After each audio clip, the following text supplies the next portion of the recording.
अस्सलाम वालेकुम।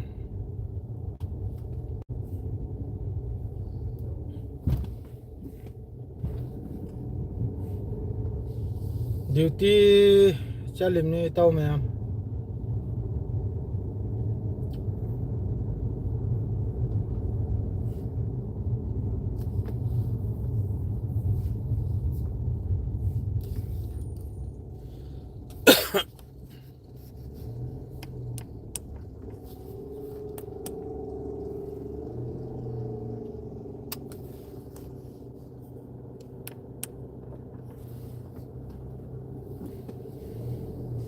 मी पोंगसी का नाम तला इत्रो।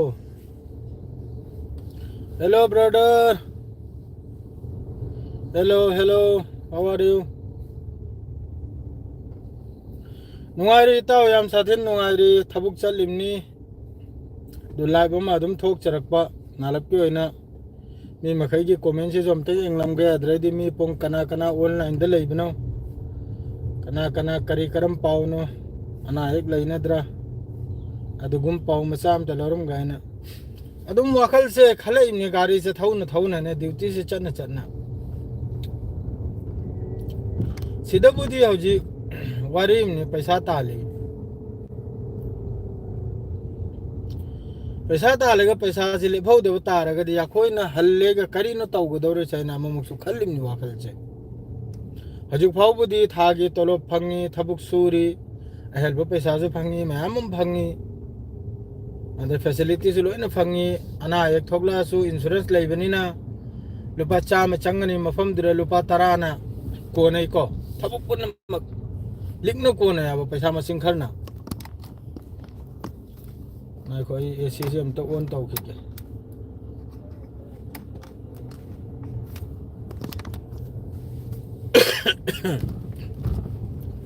अदुगुमदुसु खलैमनि वाखल से सिदगी हल्लेगा करिनो अखोइना तौगदौर से पैसा सी विदेश ते लेबे तारदि पैसा से लेफौ यामना दरकार ने करगे बिसिदी सरकार नते दो हयंग लोइबा कांदा माना पैसा खरबुदि पिथोरकनी अदुई पैसा दुदी कसुलै तो पोट अमनाबा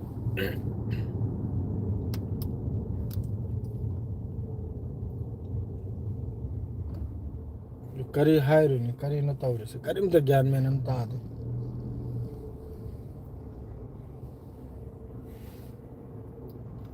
कनाम लेत्रो मी लिसिंग मखाय मी लिसिंग अनि मी लिसिंग होम यांगलमने अमक लाइक थोलकपदा करी वारो लेख्रम न खंगदे करीगुम्बा सोय की ngang खिब करा यावख्रब जाला चुम्मी खजिकतंगबुदी असोयबुदी नत्तेदा हकवा हौजिकी दुनिया सिदा हक ngang बसे ngang दबसु यादे हक ओइबो पोचे ngang मथौनी इम्पोर्टेंट ओइबो वा मयाम न थांगत्रसु अमन जे थांगत पे यामन जरूरी नी अदु थांगत पद्रो वारो रि बिजाला करी पोनोय करिम ते ज्ञानम ता सऊदी अरब से यामन नुंगाइरकदौरे तुंगदा याम साथिन नुंगाइरकदौरे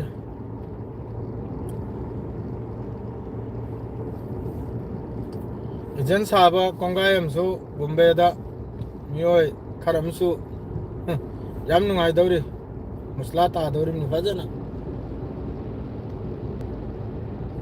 लौरांग मचा से लाइव थोकनिप से खजितंग मतम से खुयौनरिबा थबुक से इतंग चिल्ले अदुना फजना कनम से तौबसे ngамद्रे लाइव थोकतना फजना मयाम गवारी वताई तौबसे ngамद्रे मयाम कमेंट ऑफ व्यू करिगुम्बा हंगनिंग खोनिंग बले सो हंगबिराओ बेरा लेते गल्फ की सऊदी अरब की थबक थरागे मरमदा अदुम सिदा हंगबिराओ हजु पूरा फ्री ने हरसु यार आई कैमरा ममा से यामन मोत्र लैरमने अदुना नि दुना कैमरा से ngамद्रे हजिक तो लंगी तो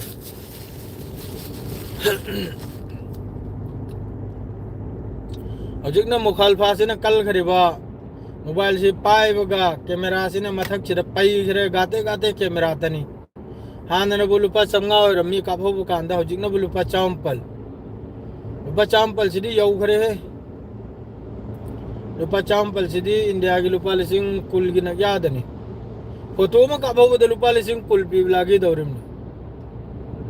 स्पीड की दी मैं थोपा अदुम लैरी दुतने को अदुगा कैमरा की दी याम करे मोबाइल की दी करेगा दी सीधा याम बदा गाड़ी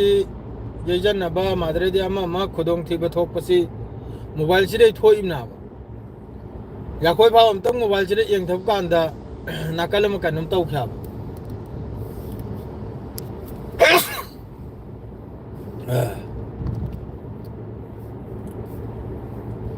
याद रहे अब ठीक रहा खंजल लग लेनी है ठीक रहा खंजल लग लेनी है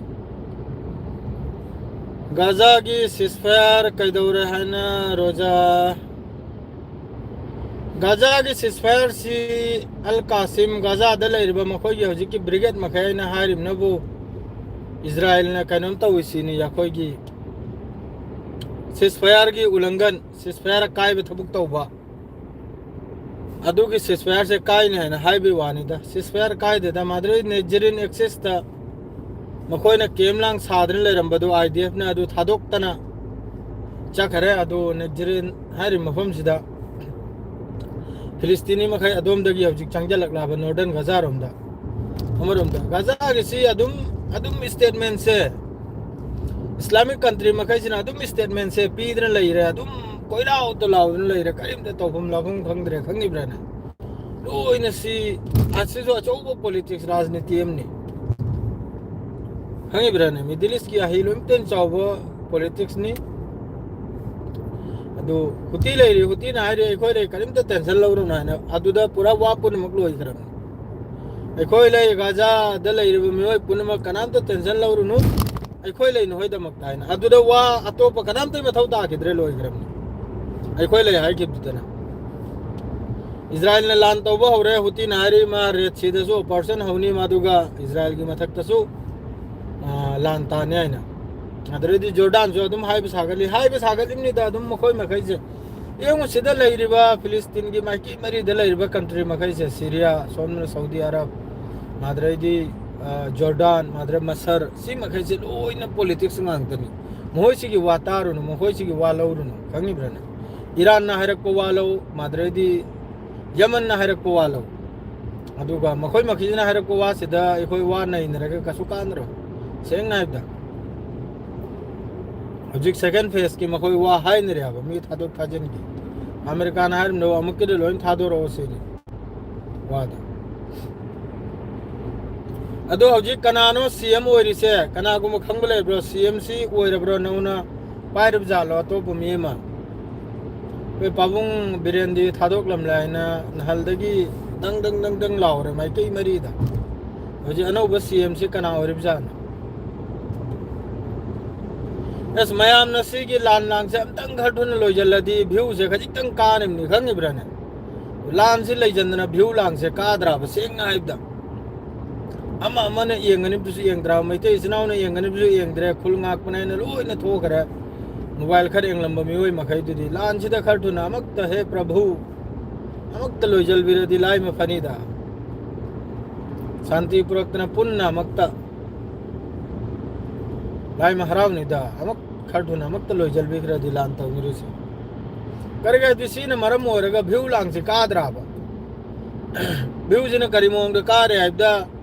कुकी जैथोबा मैते जैथोबा दो रिव्यू कारे अदुदी तौजनिंगदा सेंग नाइबदा अदुगुम थौदोक्तिर तौजनिंगदा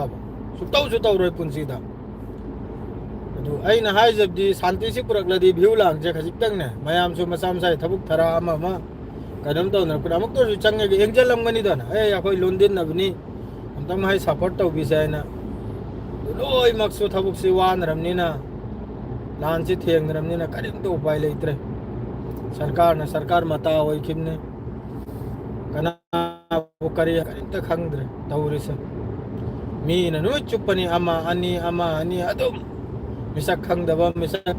खंगबायना पंगजी तने सी नगरिबा मी ये थवाई ग्राक्सी कसु लेदा बुगमना थवाई सी लौबोदी इलाइ बने को अमतंग हापंगु नंबर आइना मयाम थोकी बे थवाई दो अमतंग हापचन नरी यंगवा नंबर आइना याम साथे नुंगाइ ताबा अदे सीरबो मी ओय सा एनी कम्युनिटी की मी ओय सनु सीग्रिबे इमुंग दुगी अहल मल मसल मसादना मयाम बा मनाव मबुंग अदु मखैदुना कयाम नुंगाइ रमनो थमोइसे कयाम सोकलमगनी मी मसीब करासे लोइद्र मागी दुनियादगी मागी खता दु थुपचल लेगा मा हल खरमनी ने मा दुनियादे हल खरमनी ने मा मोहन लारो या बचके पोतो सिहनिंग दे एनिमीसु सेंग नाय जबदा थू बदा मक्त महसित शांति होई चही अम्मा खायनी सूरबबु अदुम लान न्यायना अदुम लई सुक चावरबा गाजा इजराइल आई फावबा चही मखायदे लान लोइजन न खरा लोइजन नदना अफांगम थादोक न खरा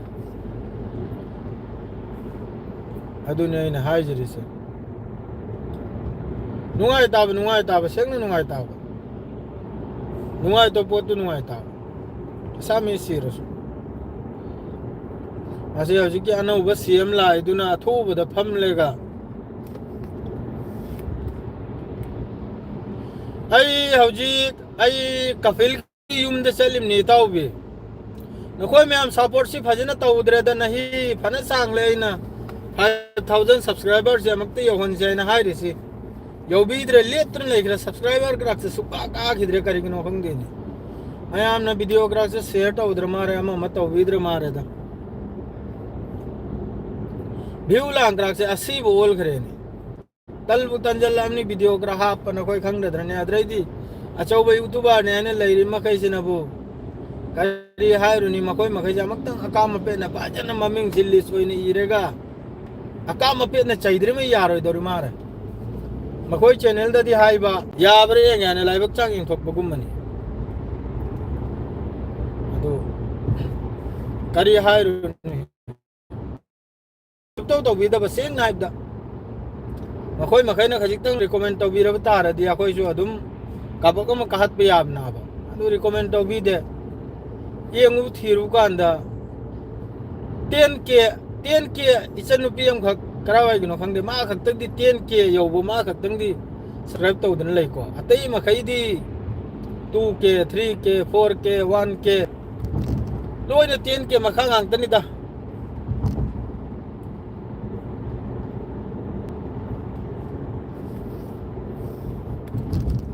अकाम पे न हारदी सब्सक्राइबर वांगे से याम भाई सुपाजन खंगी को एमडी असलम मधु अदुदी बिल्कुल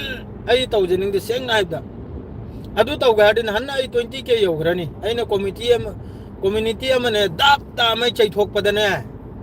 अदुम ते चै बदने आई फॉलोअर सुथिन कारक कनाबा अदु आई तौजनिंग दे करिगा दे सेंग नाइदा लोय मक्सु यंगु याखोइने विदेश ता लैरगना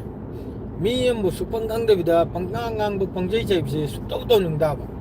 अइना गांग खरिब खोत खरि मकैसे वीडियो दai कनाम तो हाइजम न तै सरकार पालिसे सीतगु नाबाइना गांग जरिसे मखोइना मतिक चादबदगी मखोइना फजना फिरेब लेप बदगी थोगलै बकैनो गांग तनान मोहितो बनाबाइना कनम तौजरिसे अतो भाई कनाम तो बुसु मैतै बुसु कुकी बुसु पांगल बुसु आई कनाम तो दुश्मनी लेते आई दी सोशल वर्कर ने सेंग नाइब दे सोशल मीडिया दे वीडियो थांगत पमीनी आइना कनाम तो बुचै बगी कनम सुनता अदुगो फत्तबो कमेंट तौरादी कमेंट तौरैबो मीदु बुदि चैगनी सेंग नाइब दा पुनम कुनते जो कमेंट फत्तब तौरैदो अदु बुदि चैबो मथौ ताइब अदु अल्हम्दुलिल्लाह अल्लाह की लाख शुक्र ने आई याम साथी नै थागतली मयामबो याम साथी न कमेंट सी नत्तब तौरकलमनी को जैसा लाइव थोकपरा वीडियो थांगतरा म थौबरा अल्हम्दुलिल्लाह याम साथी न सुधरी खरा याम साथी न चुमग्र मियोय मखैसी अम फाव फत्तब नहीं फाव nganglaktri ko yangonda si फाव त nganglai itaw bi eng na ngangu eng na tawai na du phajo wani miyoy makaina dum takpi re do ai madu full support ni ai pura thanks ni mokoi bu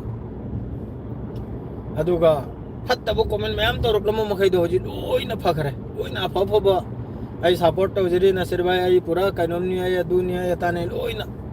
असे खक्तंग दि आइना आई गी हिसाब त SIM खक्तंग दि आइना अफब तौब खरमाराइना खंजै को मयामदा अफब लंबी मा नत्रदि हाना live सि थोकप कांदा अद्रदि वीडियो अपलोड तौब कांदा मोंग की कमेंट सि थेंगना याबा दो हजिकति अल्हम्दुलिल्लाह नि comment फत्तब बंबाव थेंगना they aduga karigumba chamada amagumba kra yawbudo aduri adum aina replay piba kandane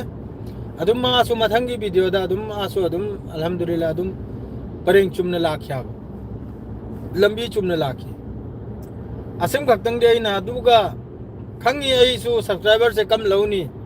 kam tawna adugi lambi do aina tawning da ba seng na da adui lambi do tawjaning de mayam maro bi ade नत्रदी मैं मोंग मोंग दे लवजल बे आई मधु आई न मैं तुम तले तले तवजरक चने काजरक चने से मैं हमने मरा सपोर्ट तवजरक चने आई ना कदम से तवना नत्रदी दम दमा दम आने चैथोक पदा उद्रमा दग दग दग दग हाई गली बा है कम्युनिटी अम तबुनि ngangi bai mana dum mayam su khangna mani ai na hai sida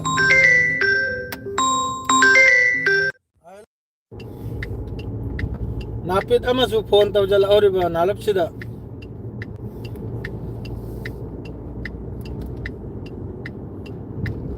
अदुनी यामना साथीना मयामना सपोर्ट तो विदना हजिकसु सी औरकले मादुय अदुम मयाम की मथक कई लंगद्रेसिनी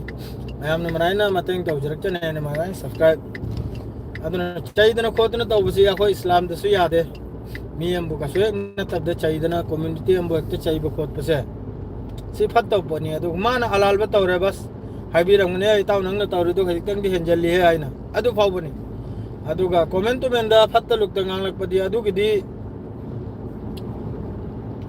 ngangi midubuni nganga do cha dai mibuna te ko jo ngangi ba hairi be iri be boto adubuni haige do rise ya sami or sano ya sami any mi or sano adugi de phajana jawab pi gani inshallah adugi karam to tension lawru na to thabuk se marak se yam sathin chille karega dia khoi kapil ki yum sari ya jo yum ni video do in thangala kain to badu permission law ki gain lairimni करेदी मी की मयुम मका हक्ता video थांगत पसिजु नहीं दे हाई गाइन लेरिमनी कानुम द वीडियो आई तौदन ले याबो माय मयुम माहिगी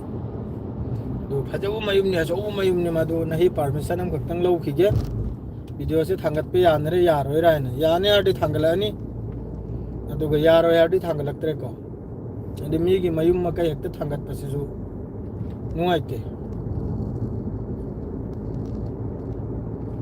वखल जन मिचुप खल्लिमनी करेगा दि चाहि त्रा नेपाल सुजल अमनीना सऊदी अरब सिरे सिदगी याखोइना जि लोइबोबदि चाहि अमानि मतुंग लोइरनि सोइदमकी थादोनि सांगमले सुरिसे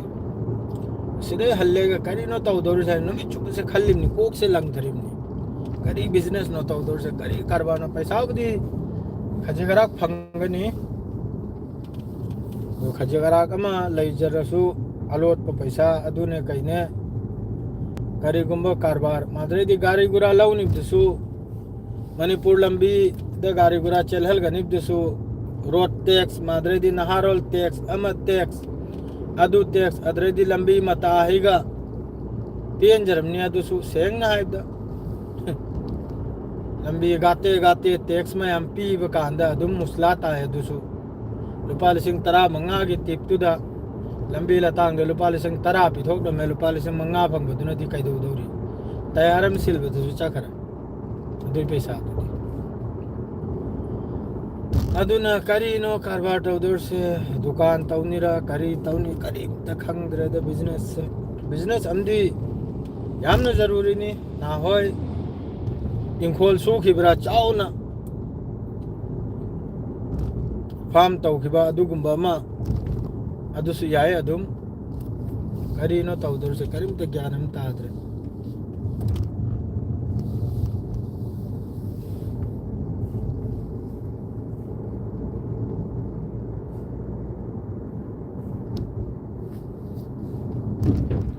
आई गाड़ी से मोटमले इसिंग नमते कापथोकी के लुएरे ले फुलना द्रे गाड़ी हमसु थाव यावद्रे थाव हालगनिमने ले फुलना लुएरे गाड़ी से माही तैथोक तनाम तंग कनम तो थोदी पैसा हेल बसे थोक तरे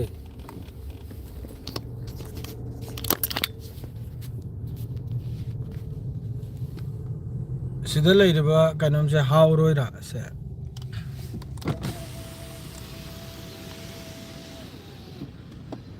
तुम फजद्रे पिट पिट पिट पिट लावरे नोई खरिबा एकदम लोयरमनी जंग जंग जंग जंग लाउखरे नोइखरे मानदि चादन थक्तन लैरमनी ने ए सुथिन नोइखरमनी सी मफम सिना बाइन लाक्सरी से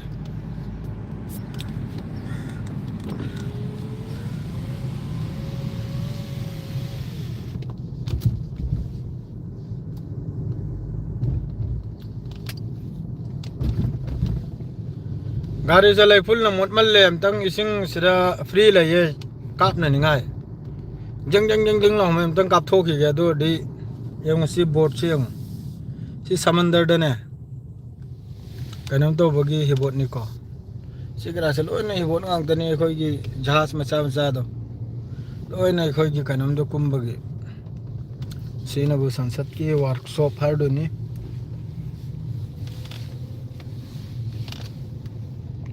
लोय लेरमनी पाइप लांग्रा लोय तादन लेरमनी एक चामनी नि जम जम लाउ मै ए चाम थरके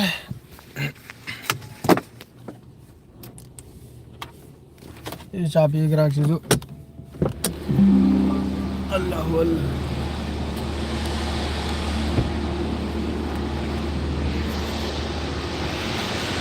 सगल करा ताकत कीजिए तो माल फल के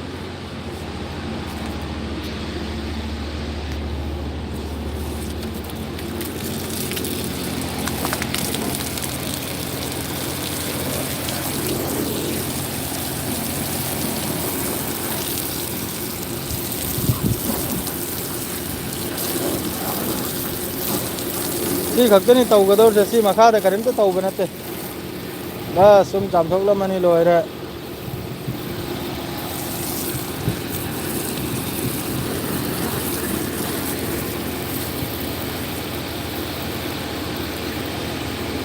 लैफुल ने चाम से लैफुल लैफुल यामने पखरे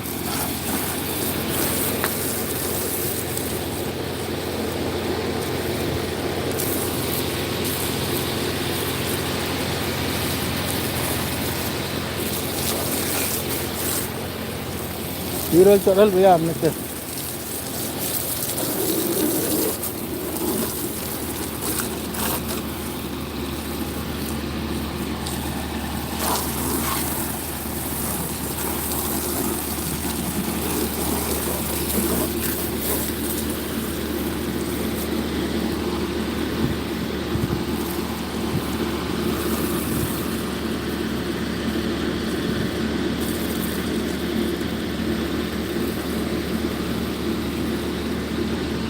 चामथोक ले लोय रे तने से किलो बायंग खायो रे लौरो नि हल्लेगा गाड़ी चाम ले जाय ना वाय ने बायंग खाय तो इंडिया लुपा क्या नो लुपा चंगा नते दे हेल करे तो लुपा लिसिंग हम निदा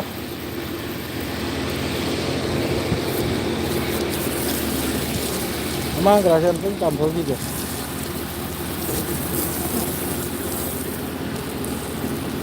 थबुक सु मथौ ताय ने थबुक सु मथौ ताय ने थबुक सुद्रेगा मी होय गिनिम नते थबुक याम दरकार नि ने याखोय युमदा पोना अमा थांगलम नते सिदा लाकपदगी ओंथोक न केन नौना चावरा खरिब जान सिदा लाकपदगी पैसागी मगुन से गतला खंगले ना लोय जरे ताव से उथल लगे ए चोट पे आदे अल्लाह अल्लाह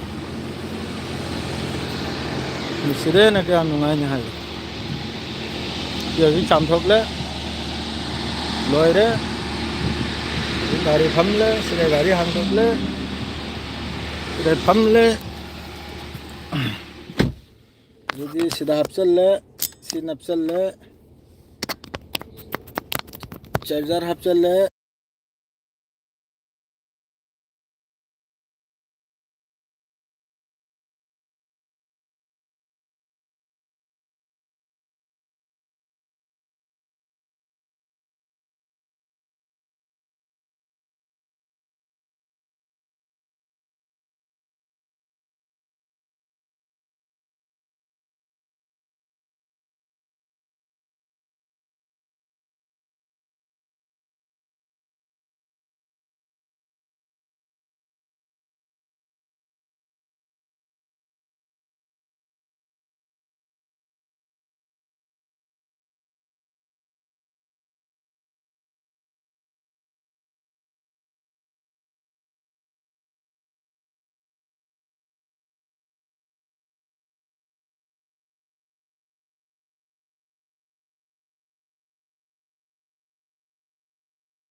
तारब्रो मखोल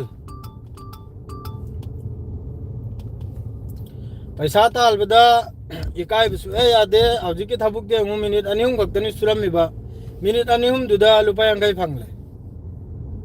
मिनिट अनिहुम दुदा लुपा यांगाई फंगले हौरेल चलेगा लुपा यांगाई दुला उरवनी इहल्लेगा चेम इहल्लेगा लुपा यांगाई दुला उरवनी मिनिट अहुम दा लुपा यांगाई रियाल लुपा यांगाई ना हौजिक हौजिक ता इंडिया की पैसा दा लुपा लिसिंग अमनी हौजिक ता लुपा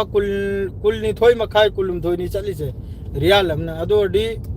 लुपा लिसिंग अमगी नग्यानाबा हौजिक हौजिक ता मिनिट अहुम दा करा लुपा लिसिंग अम तालबा हरिसी बहुत डेंजरस पोट नि खंगिब्रने यामना उइथोक्त्रबा कनम कौगे मादु याखोइदि अदु तालिमनि सेंगना इसाने सा दागत पेवंते हौरेलै पोस्ट तौजरके फोटो दु कापलेगा करी मोंगदो पैसा दु लौ याइ तो करी गादी गाड़ी सीमा सी कंपनी की गाड़ी ना मिंग त बोय ममिंग दनी अदु थाम द गाड़ी सी नंग न चामहलगेरा नंग न चामगेरा नाय मपान द चामगेरा अतो राम पियाबा चीएम पियाबा अदु की दवाई ने चामले होजि लोरे आई की होय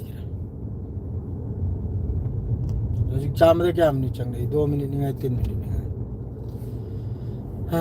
अदुनी इताव सेंग नहीं की दिस रे लोइजरगे हरलोय लोरंग मसादा लाइफ सी थोक लके फजना अदुगा नहीं नसे मयाम का कार्यक्रम नाइबदो नहीं की दिस रे लोइजरे मयाम सु लेते लोयना माय माय थबुक सु निरबो रमनी आई वखलदा लोयना थबुक थरा सु नरिमनी होजे खंगे ड्यूटी मतमदा अदरदी फेसबुक तनाबु अदुम मी से पंगलै ले याबने अदुगा यूट्यूब सिदनाबु खजितंग या होइगी लेवल से माहिने खजितंग वांग मारे फेसबुक तगे आई वखलदा सिदनाबु मी पोंगसी स्टैंडर्ड मतममदा नायरगा दुम थोगले याबा पंगथोक थोगलो ताब सेंग नायबदा आई की फीसु ले रमने यार सीना दुम नांधोके भी यार तला तला